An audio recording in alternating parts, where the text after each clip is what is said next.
Bonjour, je m'appelle le gentilhomme et c'est la voix de le gentilhomme.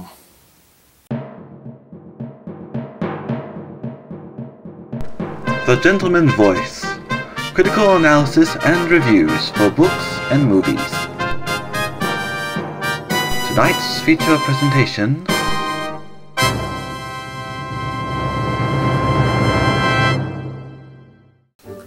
Welcome to our first installment of Foreign February, where we take a look at films from around the world. Our first option is one from France, a short movie that dates back to 1956. Nominated for an Academy Award for Best Original Screenplay, Le Ballon Rouge, or The Red Balloon as it is called in English, is a film that is acclaimed by critics and audience members alike. But is its reputation deserved? Well, I first saw this movie as a young child, and when I watched it, it made no sense to me. None at all. But that's when I was a child. Now, as an adult looking on it, I can tell that my whole understanding of it was very limited. Now, I can see that not only does it make no sense, but maybe it's not supposed to. I was literally watching the TV and just screaming at it at times saying, "Why? Why is this there? What is the point? Why?" Ugh! And at last I gave up hoping that it would make any sense. I went with it. I just went with it. You don't believe me? Well, let me share my pain with you. This is Le Ballon Rouge. So we open with a shot of a street in Paris with a cat laying in the road. Why there's a cat in the road is beyond me. Does it have something to do with a red balloon? Regardless, it must be important since we hear— Wait, there he is. There's the main character, a young boy on his way to school. No, really, that's our main character. He's just a young boy on his way to school. We never learn his name. We never really learn anything about him. He's just the young boy.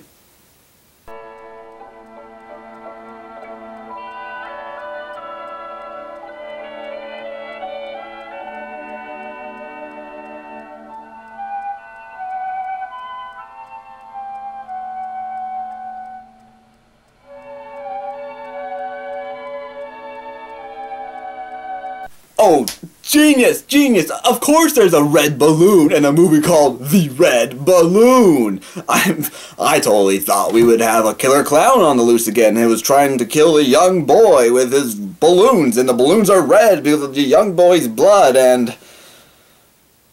Well, actually, that would be a lot more interesting than this film. Can I watch that, please? The young boy unties the balloon and slides down the pole. You have saved my life. I am eternally grateful. But the boy must still go to school when he receives some silent warning from the busman. Okay, did the director just not have enough money to buy a boom mic for the scene? Did not enough cash to hire someone to do a dub over in the silence? Seriously, what did the bus guy say? Sorry, kid, but we don't serve balloons here.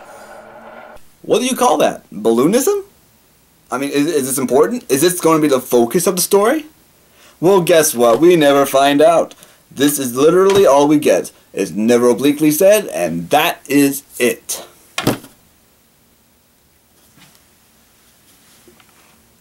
Help! But the boy walks to school and then wanders the streets of Paris. But it's raining, and he's afraid to get the balloon wet. So he walks with an older gentleman and seeks shelter under his umbrella. They part ways, and he finds another person's umbrella to hide under. Okay, this begs the question. Why is the boy so concerned about getting the balloon wet? What, is it going to melt or something? Is it the Wicked Witch of the West of balloons? You cursed brat! Look what you've done! I'm melting! Granted, that would be a really good twist. But if that's the case, Then establish it movie! So then the boy watches some guards on horseback ride by, and leaves. Then he sees a train drive under a bridge, and leaves.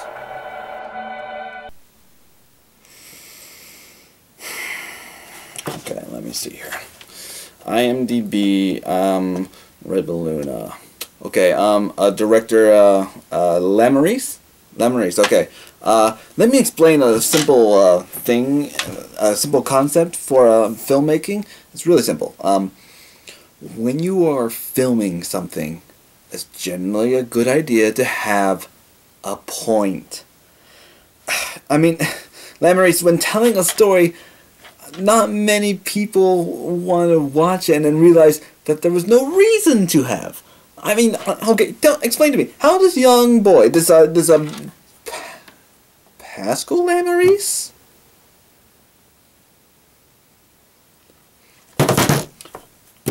Okay, I'm gonna go out on a limb here. The director wanted to make a film, so he gave his son a balloon and followed him around with a camera. That's not how you become a director! That's not, it takes a lot more than that. Seriously, if that's all you had to do, everybody could. I could be a director. Okay, here, let me prove it. I'm gonna go out and I'm gonna film a short movie. It's gonna be called The Black Man Purse. The Black Man Purse, a film by The Gentleman, starring The Gentleman, coming soon to YouTube. Subscribe, and please like.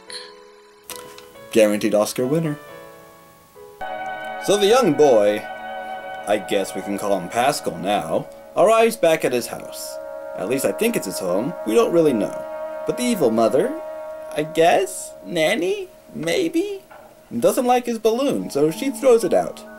And now we come to the part of the movie that really, and I mean really, sent chills up and down my spine. The part of the movie that made me actually wonder, what the hell am I watching? The balloon doesn't fly away like a balloon should. Instead, it hovers around outside the boy's window. Oh my god! It's a stalker balloon! Seriously, sir, that's not endearing at all. That's not endearing. That's creepy. That is creepy. I mean, okay, what if we were playing this music over that same scene? Listen.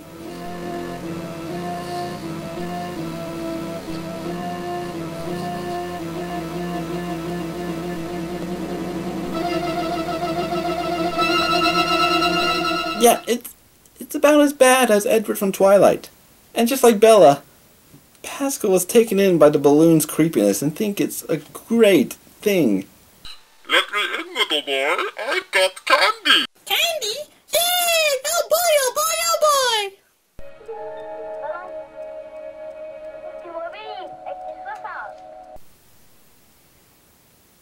What?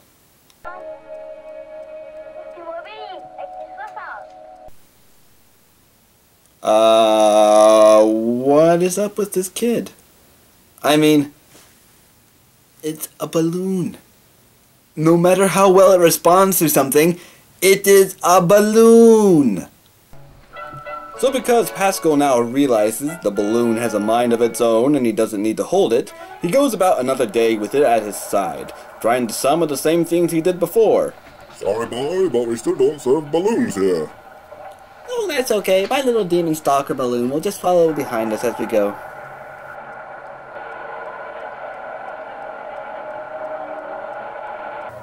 They arrive at the school, and all the students realize that Pascal has this big red creeper balloon, and they try and grab it. Really? It's such a big deal for everybody to get that balloon? It's a balloon! Go and get one from the store, or go find the killer clown who should be in this movie to make it more interesting, and get one for yourself! I mean, seriously, it's not the last balloon in the world! But the class is about to start, and the balloon is left outside, where it begins to get its creep back on. This results in Pascal being taken to detention. Or at least I think it's detention. I don't really know. They don't explain a lot of things in this movie. And so the balloon decides to follow the principal around.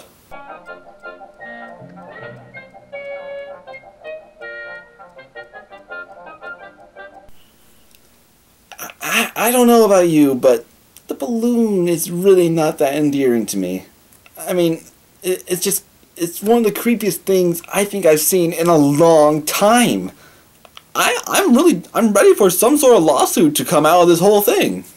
Yes, that's right, Judge Deacon. I was chased around Paris by this creepy stalker balloon, and it was trying to molest me, see, and... You are crazy, sir, so I'm gonna order you to go to the No, asylum. no, I'm telling the truth. You see, there was this balloon, it was creepy, it was following me around. No, stop laughing at me, stop laughing, I'm telling the truth. I'm telling the truth. Why doesn't anyone believe me? At last, the principal guy can't take it anymore and lets the boy go if he'll just take the balloon with him. And you've got to love the man at the corner's reaction. He's confused when the adult goes by with a balloon chasing him, but finds it amusing when the kid is followed by it. No, I'm not going to touch that subject. I think it stands by itself. So then we get another scene of the boy looking at some junk in a square, staring for a long time at a picture of a girl before he leaves. And the point of that was? Someone want to explain what that has to do with anything? Anyone care to comment? Hello? Answers? Oh well, there's only 14 minutes left. Leaving the junk square, the boy comes across a girl with a blue balloon going the opposite way.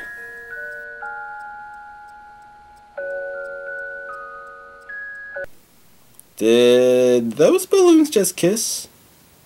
I don't know, maybe I'm reading too much into it. if that's even possible. Or maybe I'm just trying to find a point in a pointless scene to amuse myself. Either way, I don't care.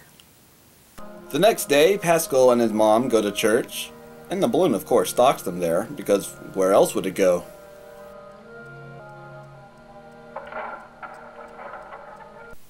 What the hell's going on in there? Is the balloon just killing everybody? Okay, you can just throw just about anything into that situation and it will explain it better. See? Problem solved. Now it makes a lot more sense. So Pascal escapes the scene of murder and goes to a bakery, but the big, evil bullies show up and steal his balloon. Oh, where's my stalker? So the bullies take the balloon out behind the stone wall to do what they should have from the start. Destroy the stalker balloon! But before they manage to do so, Pascal rushes in and saves it. Then he runs, and runs, and runs some more. Good God, how many shots are there of him running away? God dang it! I mean, I know this is a short film, but cut! At last the bullies catch him and shoot the balloon with their slingshot. And...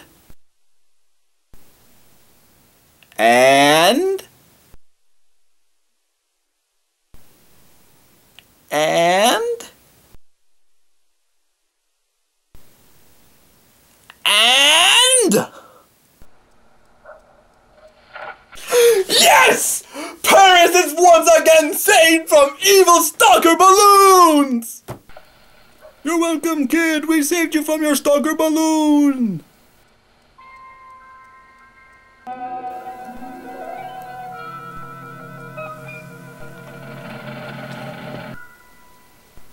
My God! It's Attack of the Killer Balloons! It's Balloon-ageddon! Quick! Call Lassie! She'll know what to do! Okay, we get it. There are a lot of balloons. Cut! But in what is supposed to be, even though it's not, a charming scene of friendship, all of the balloons come to Pascal to make him happy, even though doing so makes the people who used to own them sad since they lost their balloons. But who cares about that? The balloons lift Pascal off the ground to take him to their home planet, Balloonaria or something like that. I don't care, either way, the movie's over. Just so you know, I'm not so very good with heights. Okay, so the balloons don't pop and the kid doesn't fall to his death. Even though that would be awesome. Nope, the movie just ends. Right there. Fade to black and put a ribbon on it. That's it. And thank God. I have to say, these were perhaps the longest 34 minutes of my life. The main character is just weird. The balloon is creepy. And nothing about it makes any sense. I mean, a lot of these scenes were really pointless. If we took out all the pointless scenes, the movie would only be 15 minutes. Excuse me. Hello? Hello. Gentlemen? Oh, you. What do you want? Well, I was looking into this movie that you are reviewing, this Red Balloon. Oh yeah, well that's what I'm doing now. What about it? Not really, but you see, it is suffering from a severe case of symbolosis. Symbolosis. Symbolosis. See, it's a movie. It's where it's a movie that is filled with symbolism and symbols that sometimes where it has so many symbols that it loses focus and it gets to the point of okay, I see. Look, Doctor, look. Really, I don't really care. The whole film is an allegory for dreams and the cruelty of those who puncture them, like you puncture a balloon with a pointed object, a point. Okay, good for it. But Doctor, but you see, in addition to that, the ending is based on the New Testament. It's pretty much the boy Pascal is raptured. Doctor, I only grade on what I see, and what I see is a boring movie with no point about a creeper balloon following a kid around. That's all there is. It's not an endearing movie. There's nothing to it. It's just creepy. Everybody likes this movie. I mean, even Rotten Tomatoes has really likes it. I mean, I think it has a 98% liking. Good for it. Goodbye. Ladies and gentlemen, you have heard my take on the Red Balloon. If you like it, that's up to you. I don't. I really don't. And that is the gentleman's voice. Thank you for watching. Cheerio and au revoir.